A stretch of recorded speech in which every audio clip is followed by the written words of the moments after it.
اعوذ باللہ من الشیطان الرجیم بسم اللہ الرحمن الرحیم۔ واجب الاحترام السلام علیکم رحمۃ اللہ وبرکاتہ۔ آج جس ٹاپک کے متعلق بات کی جائے گی وہ ہے کہ کیا نیاز بنانا، دینا، کھانا جائز ہے یا نہیں۔ قال اللہ تعالیٰ فی القرآن المجید، اللہ پاک کا قرآن پاک میں فرمان ہے سورۃ البقرہ میں کہ وما اہل لہ لغیر اللہ، وما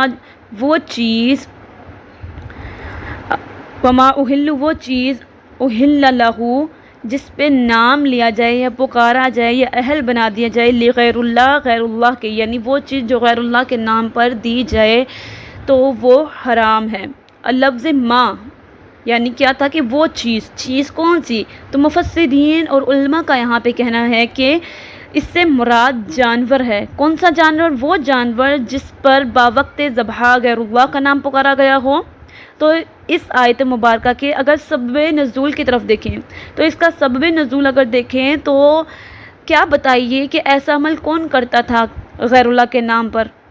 جانور ذبح کرنا کیا مسلمان کرتے تھے یا صحابی کرتے تھے؟ پوچھا جائے تو ظاہری ہے ہم یہی بات کہیں گے، نہیں ایسا تو نہیں کرتے تھے نہ مسلمان نہ صحابی، بلکہ ایسا تو کفار کرتے تھے۔ بالکل کفار ہی کرتے تھے، وہ بتوں کے نام پر اپنے جانور ذبح کرتے تھے، لات کے نام پر، عزا کے نام پر جو ان کے بت تھے ان کے نام پر جو ہے ذبح کرتے اور چھری پھیرتے تھے، اور ان کو کھانے کے لیے اس ذبح میں جو ہے اس کا یعنی اس ذبح میں جانور کا گوشت کھانے کو منع فرمایا گیا ہے۔ اس طرح یہ بات کلیئر ہوگی کہ کون سا یہاں پہ ماں سے مراد کون سا جانور جس پہ وقت ذبح کے وقت باوقت ذبح غیر اللہ کا نام لے لیا جائے، ٹھیک ہے۔ اسی طرح کسی جانور کے بارے میں اگر پوچھا جائے کہ یہ کس کا جانور ہے، قربانی کی جانور کی مثال لے لی جائے تو فلاں بندہ کہتا ہے کہ یہ فلاں بندے کا ہے، یہ فلاں بھائی کا ہے، یہ میرے والد کا ہے، تو کیا یہ والد کی طرف منسوب کر دینا غیر اللہ کا طرف منسوب کیا جا رہا ہے نا، اس کو غیر اللہ کی طرف منسوب کیا جا رہا ہے، کیا ان کا غیر اللہ کی طرف منسوب کر دینا کیا یہ حرام ہو جائے گا؟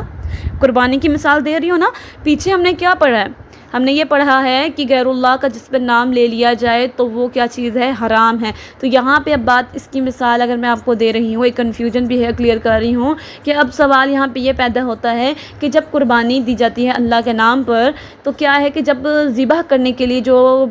قربانی کے لیے جانور لائے جاتے ہیں تو کہا جاتا ہے کہ یہ فلاں بکرا فلاں میرے جو ہے بہن کے نام کا، فلاں بکرا یا بکری جو ہے میرے والد کے نام اور والدہ کے صاحبہ کے نام ہے، ٹھیک ہے۔ تو اب یہ منسوب تو غیر اللہ کی طرف کیا جا رہا ہے، کیا یہ بھی حرام ہوگا؟ نہیں، دیکھیں منسوب تو غیر اللہ کی طرف کیا جا رہا ہے مگر اس میں رضا خدا کی ہے کہ اللہ کی رضا کے لیے، اور باوقت ذبح بھی اس کو کیا ہے اللہ اکبر تکبیرات کہہ کر جو ہے ذبح کیا جا رہا ہے، تو یہ کھانا حرام نہیں ہوگا۔ اس میں ایک نقطے کی بات کیا نکلی کہ باوقت ذبح اگر غیر اللہ کا نام لیا تو اولاً وہ حرام ہے، دوسری بات یہ اگر منسوب کہیں کسی کی طرف کیا جا رہا ہے لیکن باوقت ذبح اللہ کا نام لیا جا رہا ہو تو وہ بھی جائز ہے کھانا، ٹھیک ہے۔ اور اس کے علاوہ اور وہ قربانی جب باوقت ذبح اللہ کا نام لیا جائے مگر منسوب کسی اور کی طرف کیا جائے تو وہ حرام نہیں ہوتی۔ کیا قربانی کا گوشت جب باوقت ذبح فلاں یعنی بندے کی طرف منسوب کر کے اللہ کا نام لیا جا رہا ہو کیا وہ گھر والے نہیں کھاتے یا ہم اس کو حرام قرار دیتے ہیں؟ بالکل بھی نہیں، کھاتے ہیں اور یہ جائز ہے، کھایا جاتا ہے، ٹھیک ہے۔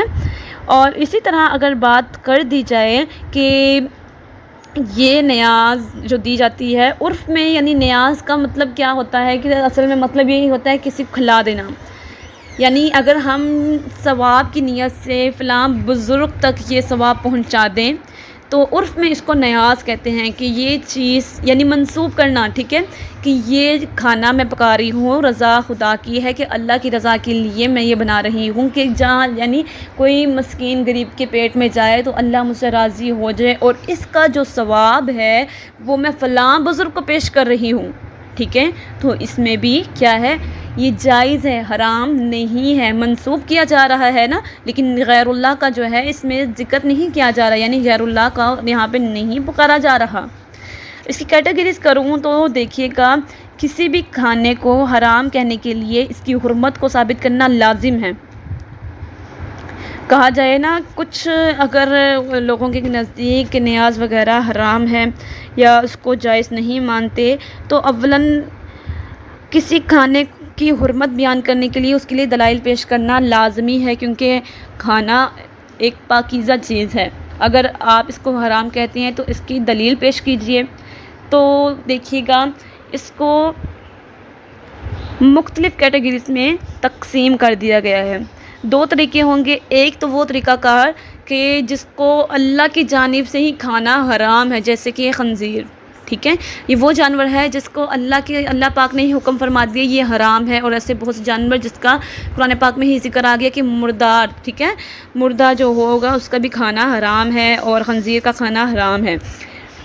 دوسری کیٹیگری وہ ہے جو کھانے کے لیے اللہ پاک نے جس کو پاکی کا حکم دیا ہو، حلال کا حکم دیا ہو، لیکن اگر ہم اس کو اپنے رد عمل نیت سے حرام کر دیں تو وہ بھی حرام ہو جائے گا۔ اب اس کے اندر کیا کیٹیگریز آتی ہیں؟ پہلی چیز کہ پاک چیز تھی، کھانا حلال تھا، لیکن اس کو وقت ذبح غیر اللہ کا نام لے کر اس کو حرام کر دیا گیا، ٹھیک ہے۔ دوسری چیز آتی ہے تقرب، فیض، ٹھیک ہے۔ اس میں کیا ہوتا ہے؟ اس کی بھی دو آگے سے کیٹیگریز نکلتی ہیں۔ پہلی تو یہ ہوتی ہے کہ فلاں بزرگ کو اس کا تحفہ ہدیتاً، تحفتاً، نذرانتاً ہم یہ پیش کر رہے ہیں، کہ جس طرح امام حسین رضی اللہ عنہ کی متعلق اگر کہیں نیاز دے رہے ہیں تو ہمارا مقصد یہ ہوگا کہ اس کا ثواب ہم چاہتے ہیں کہ 72 جانثار کربلا امام حسین ان کی ارواحوں کو یہ پہنچے، اللہ پاک جو ہے ان تک یہ ہمارے تحائف ہدیہ پیش کر دیں، ٹھیک ہے۔ اور کیا ہے، تو یہ ہدیہ وغیرہ دینا یہ جائز ہے، کیونکہ یہ صرف منسوب کیا جا رہا ہے، اور نیت خالصاً اللہ کی رضا ہی ہے کہ اللہ پاک ہم سے راضی ہو جائے گا کہ یہ کھانا کسی کے پیٹ میں جائے گا، کسی بھوکے کی بھوک مٹ جائے گی، کسی پیاسے کا جو ہے پیاس بجھ جائے گی، تو کیا ہے کہ اللہ پاک ہم سے راضی ہوگا، اور اس کے بدلے میں جو ثواب ہوگا وہ ہم ان فلاں ہستی کو پیش کرتے ہیں، تو یہ نیاز ان کے نام کی یعنی پیش کرنا تو یہ جائز ہے، ٹھیک ہے۔ لیکن اسی کی دوسری کیٹیگری اگر ہم دیکھیں، اگر نیت میں فرق آ جائے، نیت میں فرق کیا آ جائے؟ نیت یہ کریں کہ یعنی یہ نیاز ہم فلاں ہستی کے بارگاہ میں پیش کریں گے، اور ہماری نیت ہوگی کہ وہ ہستی ہماری مشکل کو دور کر دے، یا وہ ہستی ہماری مشکلات کو دور کرے، اور اس ہستی سے ڈائریکٹ ہم رابطہ کر لیں، تو یہ علماء کے نزدیک یہ بات شرک میں جاتی ہے۔ کیسے؟ یہ ضرور نیت کی جا سکتی ہے کہ اللہ پاک جو ہے اس ہستی کے ذریعے سے اس ہستی کو وسیلہ بنا کر ہماری غیبی مدد فرما دے، ٹھیک ہے، کیونکہ ان ہستیوں کا واسطہ دیتے ہوئے ہم اللہ سے دعا ضرور کر سکتے ہیں، لیکن ہم ڈائریکٹ ان کے در پہ جا کے نہیں مانگ سکتے۔ ہاں، بات صرف نیتوں پہ ڈیپینڈ کرتی ہے کہ ہم ڈائریکٹ کسی سے خود نہیں مانگ سکتے، بلکہ اللہ پاک سے ہم مانگتے ہیں، اور کسی ولی کا وسیلہ مانگتے ہوئے ہم اللہ پاک سے کہتے ہیں کہ یا رب العالمین، اگر امام حسین رضی اللہ عنہ ان کی جو ہے شجاعت، بہادری، ان کا دین کی بقا کے لیے اتنی بڑی قربانی، یعنی ان کے رتبے کو، ان کے درجات کا واسطہ دیتے ہوئے اللہ کو ان کا وسیلہ طلب کرتے ہوئے اللہ پاک سے کہتے ہیں کہ یا رب العالمین کہ ان کا وسیلہ پیش کرتی ہوں اور میری مشکلوں کو آسان فرما دیں۔ اس کی ایک چھوٹی سی مثال دوں میں آپ کو کہ ایک بندہ چھت پہ چڑھنے والا، ٹھیک ہے، چڑھے گا تو کیا ہے کہ اس کو سیڑھیوں کا سہارا تو لینا پڑے گا نا۔ سیڑھیوں کے سہارے کے بغیر اگر وہ کہے کہ میں چڑھ جاؤں گا، میرے اندر اتنی ہمت ہے، تو اگر چڑھے گا تو ضرور اس کو کچھ نہ کچھ نقصان ہوگا، ٹھیک ہے۔ تو اس نقصان سے بچنے کے لیے وہ سیڑھیوں کا سہارا لیتا ہے۔ اسی طرح ہم بہت ہی گناہ گار ہیں، بہت ہی خطا کار ہیں، بہت ہی استحصار ہیں، ہم اس قابل نہیں، تو ہم اپنے گناہوں کو مد نظر رکھتے ہوئے ان ہستیوں کا اللہ سے جو ہے واسطہ مانگتے ہیں، یا رب العالمین تجھے اس ہستی کا واسطہ ہے، یا رب العالمین اس ہستی کا واسطہ ہے، ان کے صدقے سے یا رب العالمین میرا یہ کام آسان کر دیجئے، مجھے یہ جو ہے یہ میرے حق میں بہتر کر دیجئے۔ تو اسی طریقے سے نیاز دیتے وقت بھی تھوڑا سا اگر نیتوں پہ اگر غور کیا جائے کہ ہم نیاز دیتے وقت اگر یہ کہیں کہ یہ میں نیاز دے رہی ہوں حضرت امام حسین رضی اللہ عنہ کی، تو میری دعا یہ ہے کہ وہ میری مشکل کو حل کر دیں گے، وہ میری مشکلات کو حل کر دیں گے یا میرے لیے جو ہے آسانیاں فرما دیں گے، تو یہ کہنا درست نہیں، بلکہ اللہ رب العزت کی رضا ہو، قرب اللہ کا حاصل کرنا ہو ان ہستیوں کا، اللہ چاہے تو ان کا قرب ہمیں عطا فرما دے۔ ہم ڈائریکٹ ان ہستیوں سے مخاطب ہو کے یہ نہیں کہیں گے کہ یہ ہستی ہمیں اپنا قرب عطا فرما دے، نہیں، ہم اللہ کی بارگاہ میں جائیں گے، اللہ رب العزت ہمیں ان ہستیوں کا قرب بھی عطا فرما دے، اور یہ جو ہے نیاز پیش کی گئی ہے ان کو توفتاً ان کی بارگاہ میں پیش کر دیجئے، اور انہی کے صدقے سے ہمیں بھی معاف فرما دیجئے۔ ہم انہیں تحفہ پیش کر رہے ہیں اور انہی ہستیوں کے ذریعے سے ہمیں معاف فرما، اور اگر تو چاہے تو انہی ہستیوں کا قرب عطا فرما، انہی ہستیوں سے ہمیں فیض عطا فرما، پھر اللہ چاہے تو ہمیں ان ہستیوں کی بدولت فیض دے، ان ہستیوں کی بدولت ہمیں قرب عطا فرمائے ان کا، اور اللہ پاک ہماری مشکلوں کو بھی آسان فرما دے، تو یہ درست ہے بالکل، تو یہاں تک جائز ہے، ٹھیک ہے۔ تو اسی میں یہ نیاز بھی آتی ہے، کچھ میں یعنی بہنیں پوچھتی ہیں کیا نیاز دینا محرم کے دن جائز ہے یا نہیں ہے، اور یہ بات بھی